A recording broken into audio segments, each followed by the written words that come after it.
გამარჯობა, მე ვარ გიორგი, ნინო ბერიძის კლინიკის პაციენტი. ნინო ბერიძის კლინიკაში 10 წელზე მეტია ვმკურნალობ. ამ კლინიკაში ჩემს ყოველთვის მნიშვნელოვანი იყო ხარისხი და მჭირდებოდა ელაინერების გაკეთება ან ბრეკეტების გაკეთება, მაგრამ ჩემთვის ბრეკეტები ყოველთვის დისკომფორტთან იყო დაკავშირებული. თუმცა როცა გავიგე, რომ საქართველოში უკვე შესაძლებელია ელაინერებით მკურნალობა, და ეს ადგილი აღმოჩნდა ნინო ბერიძის კლინიკა, ძალიან გახარებული ვიყავი.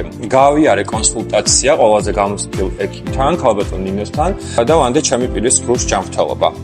მკურნალობის პროცესი ძალიან კომფორტული იყო, იშვიათი ვიზიტები და მაქსიმალური ეფექტურობა. ელაინერები არა მხოლოდ კომფორტული, არამედ პრაქტიკულიც აღმოჩნდა, ჰიგიენის დაცვა ბევრად მარტივი იყო, რაც ჩემთვის დატვირთული დღის რეჟიმიდან გამომდინარე დიდი უპირატესობაა. და რაც მთავარია, მივიღე ის ღიმილი, რომელზეც მთელი ცხოვრება ოცნებობდი.